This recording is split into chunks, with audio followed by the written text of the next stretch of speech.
Mesopotamia, if I remember correctly. But we were on page 25. Page 25. So let's go over here. Let's see here. Okay, so we were down here on positional numeration. So it says Babylonian numeration, Babylonian cuneiform numeration for smaller whole numbers proceeded along the same lines as did the Egyptian hieroglyphic with repetitions.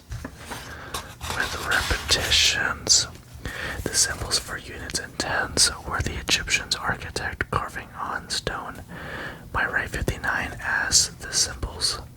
The Mesopotamian scribe could similarly represent the same number on a clay tablet through 14. The 14 shaped marks, 5 broad sideways wedges or angle brackets, each representing 10 units, and 9 thin vertical wedges, for each standing for a unit, all juxtaposed in a neat group as this. Beyond the number 59,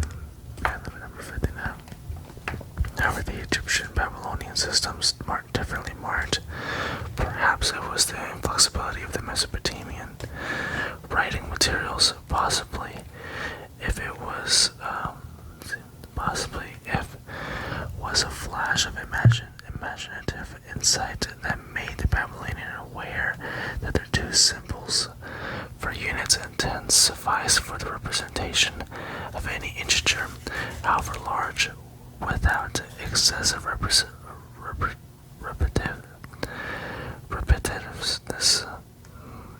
This was made possible through the invention some 4,000 years ago of the positional notation, the same principle that accounts for the effectiveness of our present numeral forms.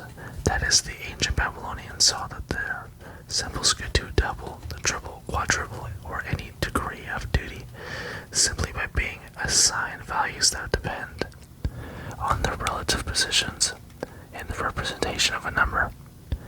The wedges in a cuneiform symbol for 59 are tightly grouped together so as to form almost the equivalent of a single cipher.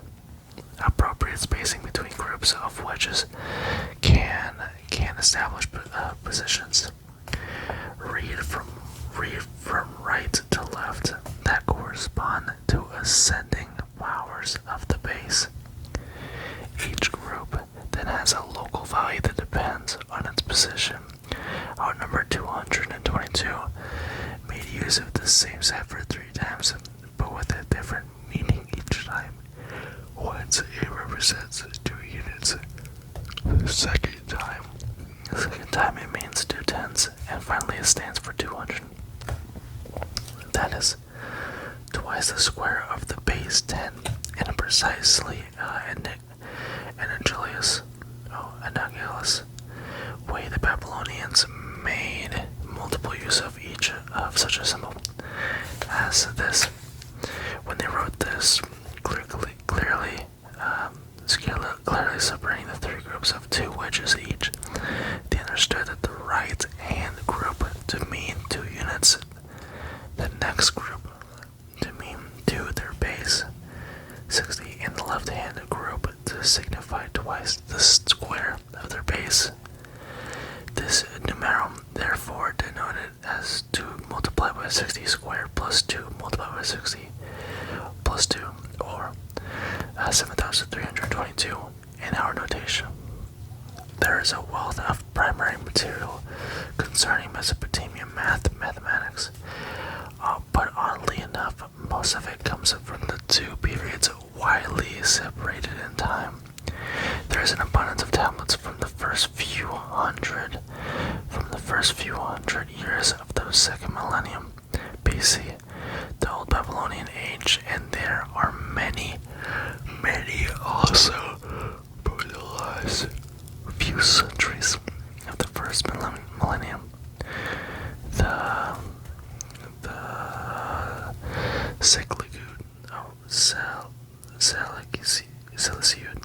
Seleucid period. Most of the important contributions to mathematics will be found to go back to the earlier period, but there is one contribution not evident until almost 300 BC. The Babylonians seem to, at first, to have had no clear way in which to indicate an empty position. That is, they did not have a zero symbol, although they sometimes left a space where a zero was intended. This meant by their forms for the numbers 122 and for the numbers 122 and the zero was intended. This meant that their forms for the numbers 122 and 7202 looked very much alike. For this symbol might mean either 2 multiplied by 60 plus 2 or 2 multiplied by 60 squared plus 2. Context in many cases could be relied on the relief of the ambiguity, but the lack of a zero symbol such as enables us to distinguish a glance between 22 and 202 must have been inconvenient. By the same time of the conquest of Alexander the Great, however, a special sign consisting of 2 small wedges placed obliquely was invented to serve as a placeholder where a numeral was missed. From what time on, as long as a cuneiform was used, the number this, or 2 multiplied by 60 squared plus 0 multiplied by 60 plus 2, was readily distinguishable from this, or 2 multiplied by 60 plus 2. The Babylonian zero symbols apparently did not end all ambiguity, but for the sign seemed to have been used for intermediate empty positions only. There are no extant tables in which the zero sign appears in a terminal position. This means that the Babylonian inequity never achieved an absolute positional system. Position was relatively only, hence the symbol this can represent 2 multiplied by 60 plus 2, or 2 multiplied by 60 squared plus 2 multiplied by 60 plus or 2 multiplied by 60 cubed plus 2 multiplied by 60 squared, or any one of indefinitely many other numbers in which 2 successive positions are involved. The sexagesimal fractions had Mesopotamia mathematics, unlike that of the Nile River, had been based on the addition of integers and unit fractions. The invention of the positional notation would have not been of great significance at the time. It was not much more difficult to write 98.765 in hieroglyphical notation than in uniform, and the latter is definitely more difficult to write than the same number in Arithmetic script. The secret of the clear superiority of Babylonian mathematics over that of Egypt undoubtedly lies in the fact that those who lived between the 2 rivers took the most fallacious step of numbers. That is, the notation of this was used not only for 2 multiplied by 60 plus 2, but also for 2 multiplied by 60 to the power negative 1, or 2 multiplied by 60 to the power negative 1 plus 2 times 60 to the power negative 2, involving 2 successive positions. This means that the Babylonian had to command a computational power that the modern decimal fraction notation affords us today. For the Babylonian scholar, as for the essentially no more difficult than was the addition addition or multiplication of the collection. Multiplication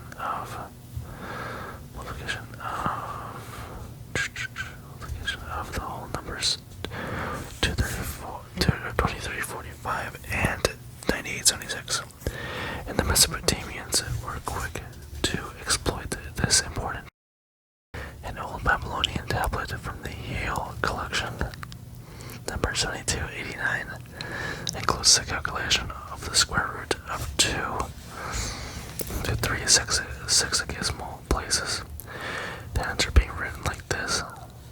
In modern characters, this number can approximately written as 1, 24, 51, 10, where a semicolon is used to separate the integer into fractional parts, and a comma is used as a separatrix for the sexagesimal positions. This form will generally be used throughout this chapter to designate numbers and its sexagesimal notation. This Babylonian value for square root of 2 is equal to approximately 1.41422, differing about 0.00000008 from the true value. Accuracy in approximations was relatively easy for the Babylonians to achieve with their fractional notation, the best that any civilization afforded until the time of the Renaissance. The effectiveness of the Babylonian computation did not result from their system of numeration alone. Mesopotamian mathematics were skillful in developing algorithmic procedures along which was a square root process, often ascribed to later men. Is attributed to the Greek scholar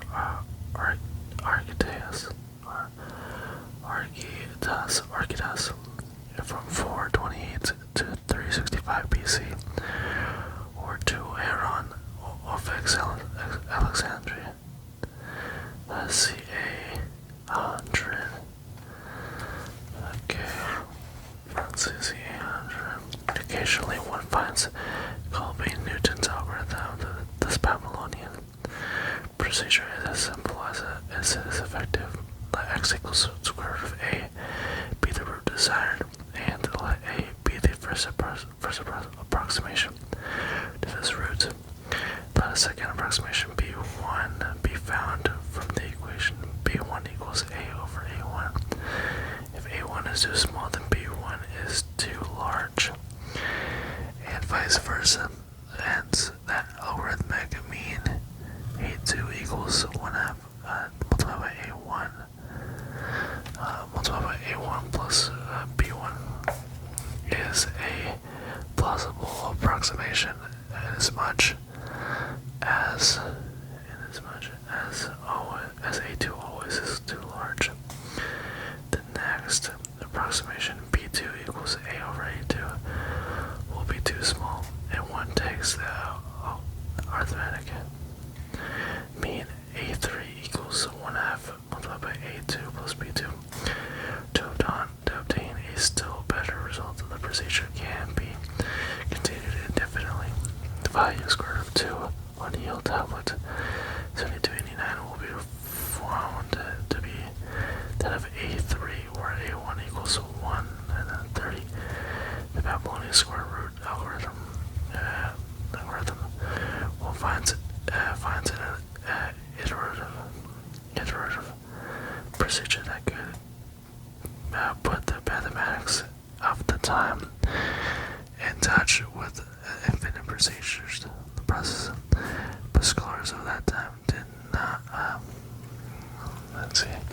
But scholars of the time did not pursue the implications of such problems. The algorithms just described is equivalent to a two-term approximation to the binomial series, a case with which the Babylonians were familiar.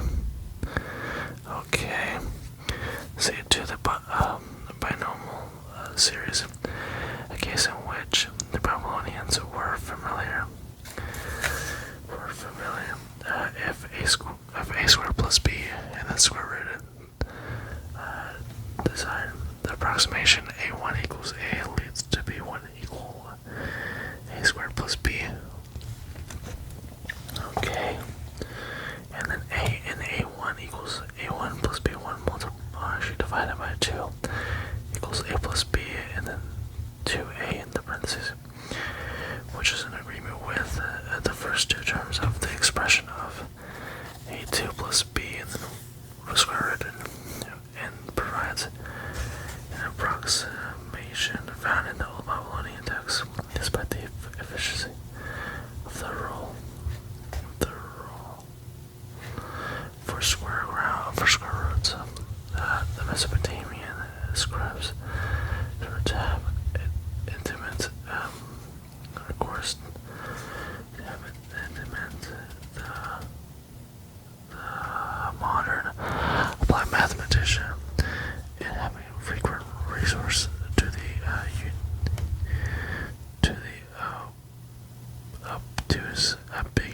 ambiguous tables that were available. In fact, a substantial proportion of the cuneiform tablets that have been unearthed are table texts, including multiplication tables, tables of reciprocals, and tables of squares and cubes, and of square and cube written in full, roots written, of course, in cuneiform sexagesimals. One of them, for example, carries the equivalence of the entries shown in the table below. The product. So here's the product right here. Okay. And then it says of elements of the same line is it in all case 60, the Babylonian numbering base, and the number approximately was that of a table of reciprocals. The sixth line, for example, denotes that the reciprocal of 8 is 7 over 60 plus 30 divided by 60 squared. It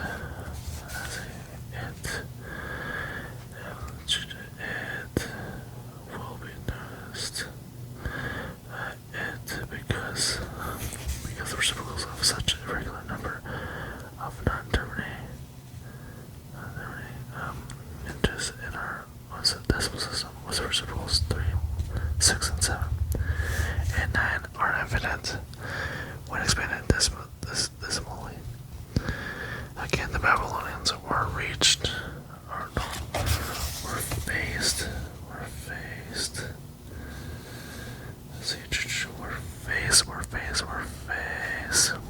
by the problem of infinity, but they did not consider it systematically at bounds for the reciprocal of the irregular number 7, placing it between 8, 14, 16, 59, and 0, 8, 34, 18, with the pension for multi-positional computations. It is tantalizing not to find among them a recognition of simple three-place periodicity in the sexagesimal representation of 1 over 7a discovery that could have provided considerations of infinite series. So it is clear that the fundamental arithmetic operations were handled by the Babylonians in a manner not unlike that which would be employed today, when the comparable facility division was not carried out by the clumsy duplication method of the Egyptians, but through an easy multiplication of the divided by the reciprocal of the divisor, using the approximate items in the table text. Just as today, the quotient of 34 divided by 5 is easily found by multiplying 34 by 2 and shifting the decimal point to an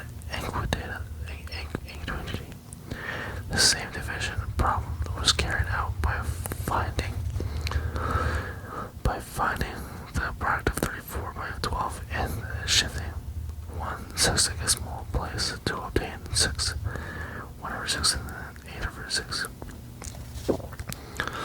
Tables of reciprocals in general furnish the reciprocals of regular integers only. That is, those who can be written as products of 2's, 3's, and 4's and 5's. Although there are few exceptions, one table text includes the approximation 1 over 59, 111, and 1 over 61. 0.59. Okay, here we have a sexagesimal analogs of our decimal expressions for 0.111, and then we have 1 over 11, which is just, they're both rounding. Unit fractions in which the denominator is 1 more of the less, 1 less than the base. But it appears again that the Babylonians did not notice, or at least did not regard as significant, definite periodic expansion in this connection. One finds among the Babylonian tablets some table text containing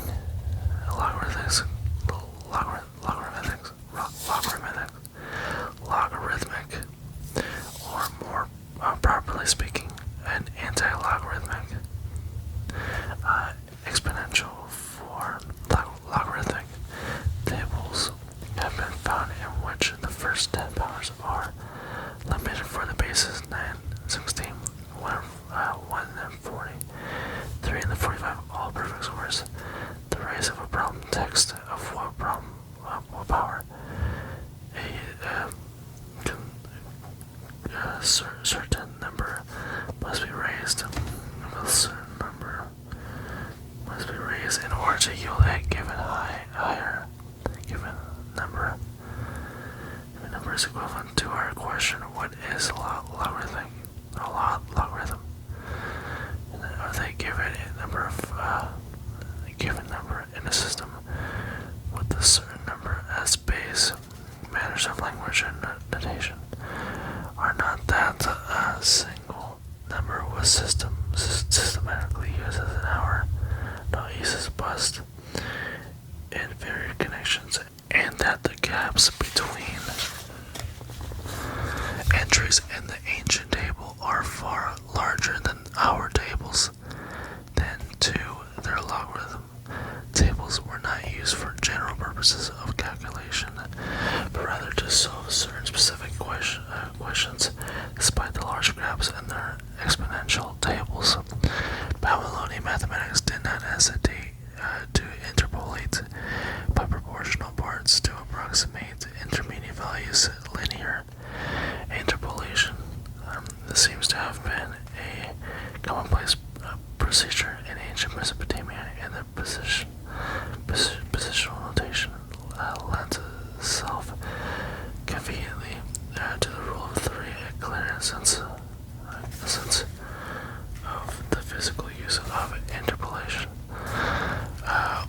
within exponential tables is seen in the problem.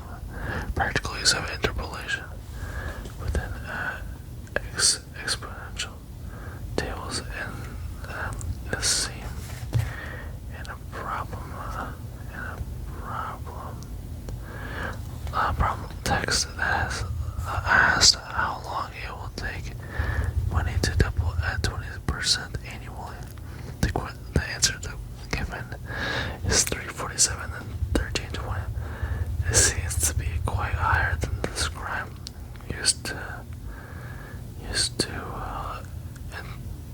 used linear interpolation between the values of 1 and then 12 and 1 over 12.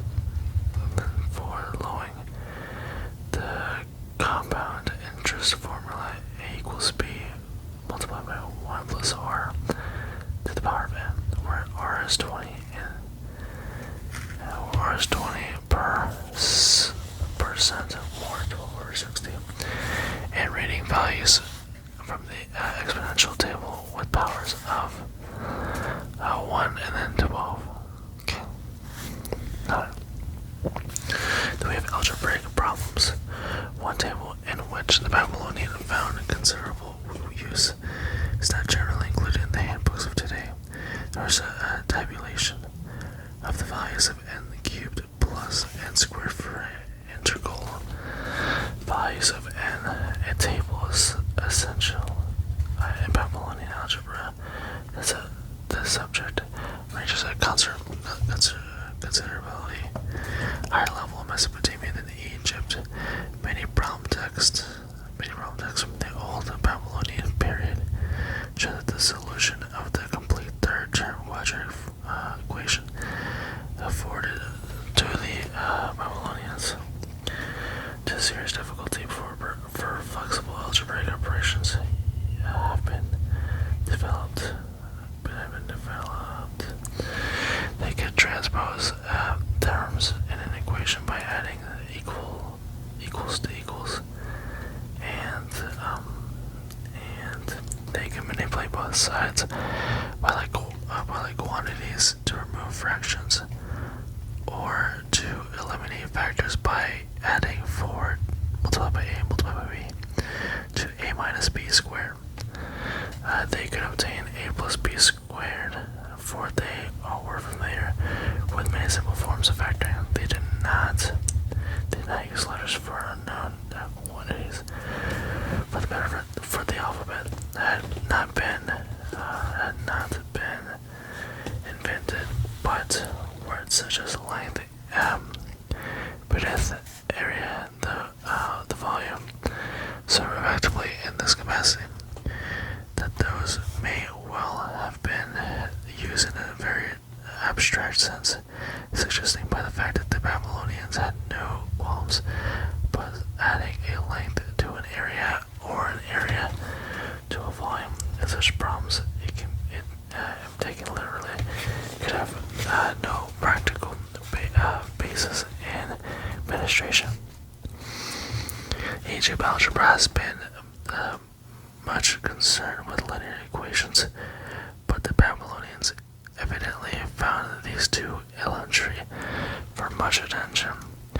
In one problem, the weight x is a stone is called for x plus x over 7, and then is 1 mania. The answer is simply given as 40 and then 7, 30 again, where 60 again made a mania in which people from the old Babylonian text were fine to simulations, linear equations, and the two unknown quantities called respectively fire, this first silver ring and the second silver ring. If we call these x and y in our notations, the equations are x over 7 and equals y over 11 and equals 1. And 6x divided by 7 equals 10y over 11. The answer is expressed laconically in terms of the rule. And another pair of equations apart by the method of solution is intended in the text. Here, 1/4 with height 7 hands and length plus width equals 10 hands. The solution is first found by replacing the hand by 5 fingers. Satisfy both questions. And then notice that does a width of 20 fingers and a length of 30 fingers. Well, satisfy both equations. Following this, however, the solution is found by an alternative method equivalent to an elimination through combination, expressing all dimensions in terms of hands and letting the length and width of x and y respectively. The hands begin the game beyond the series of the game. Okay, let's see. Okay, which in terms of hands and getting the length and width of x and y